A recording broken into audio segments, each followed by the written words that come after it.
Hello and welcome to my next tutorial. So as you can see, we are this time not in Mari, we are in Solaris and RenderMan. And today's topic is shading fabric.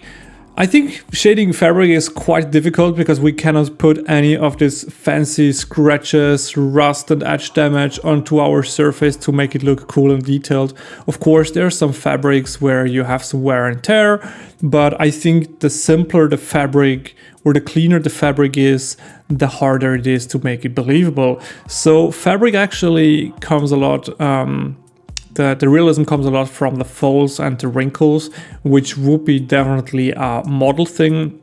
But there are also some surface details that are quite important.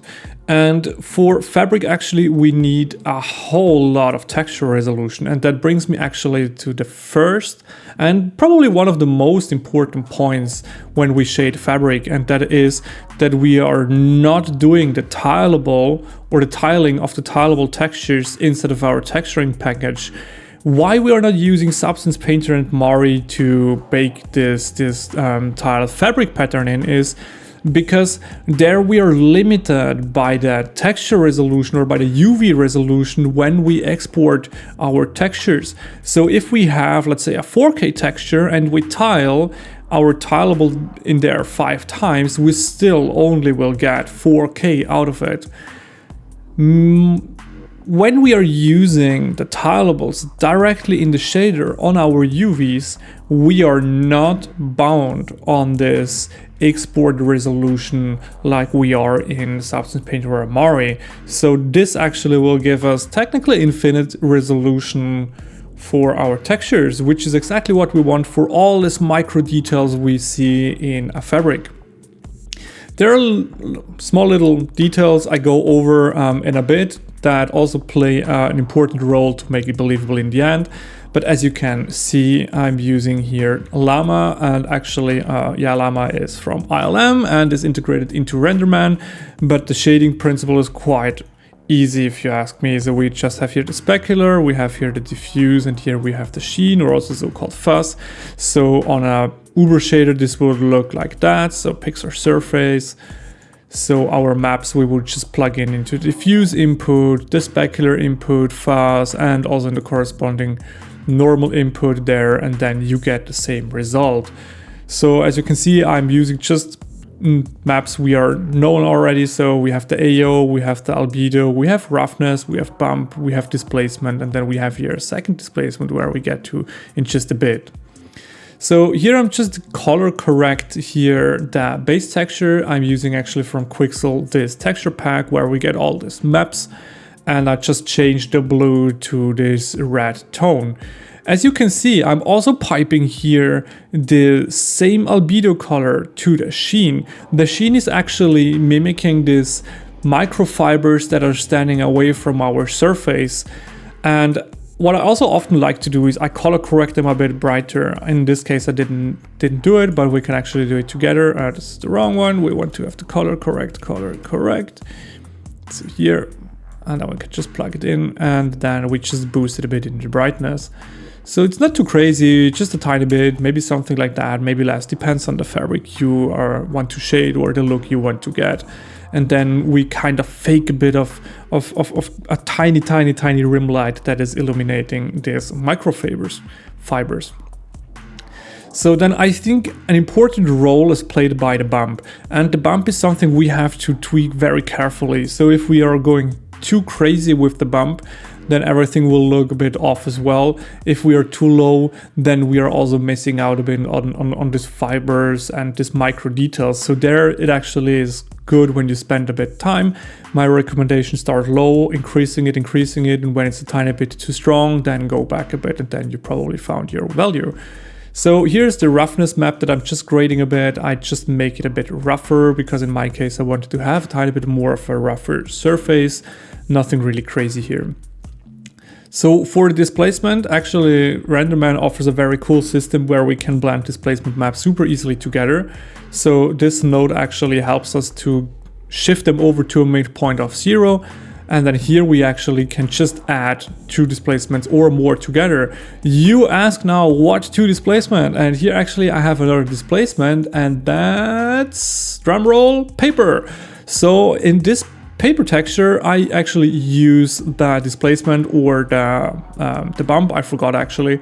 And I just blend it in a tiny bit. So this will actually give us a bit of life into our surface. So we can, for example, see here this little wrinkle, this little fold here.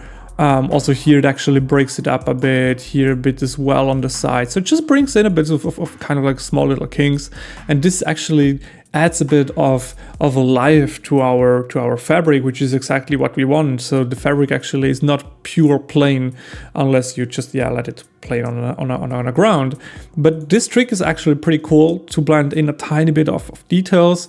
So here again, don't go too crazy, maybe less is more, because if you go too strong, then it really just looks like paper wrinkles. So start there as well, low, go a bit higher until you get a point where you say, okay, now it's maybe a bit too strong, and then you go back a bit.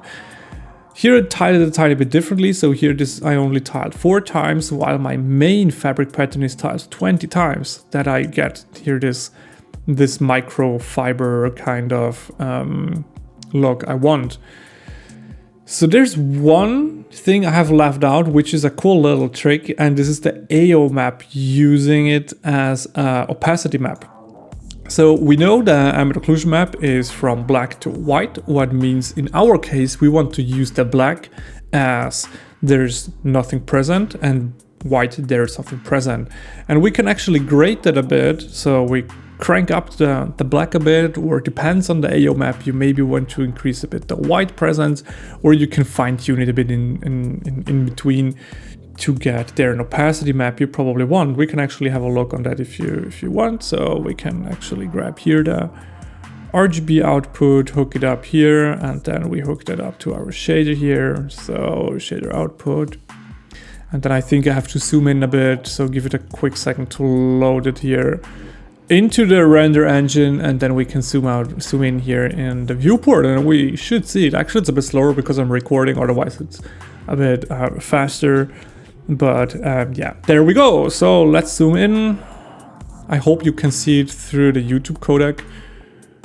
But here you can see actually this is the ambient occlusion map that I just grade a tiny bit. So I bring up the black a tiny bit more. Don't overdo it too crazy. If you get too much black, then your fabric will be too transparent, which is probably not what you want. So it's not a plastic bag. We just want that kind of feel that light is passing through the microfibers we have on a fabric. So don't go too crazy there. It's really just more on the subtle side that we get a bit of a breakup, that we can see a bit through, or if we have a rim light that it actually can shine a bit through. This also helps that some light will pass through our surface, that we don't get a pure black shadow, for example, here in a collar area on the neck. So let's go here back to our camera. Here we go. And now you might ask, okay, that's all cool and nice, but for the ever living hell, how can we bring on a pattern onto our fabric when we are not texturing in a texturing package? For example, like an ornament following here the edge of it, or you have some other patterns going on. And the answer there is you paint a mask in your texturing software. So it depends on how close you will be with your camera. You might consider to paint it in 8K. Also probably depends a bit on the pattern, how fine it is. And then you export this texture. And actually what I mean is I have here a little demonstration ready for you. I just use a texture pattern as a placeholder for a mask you probably would paint.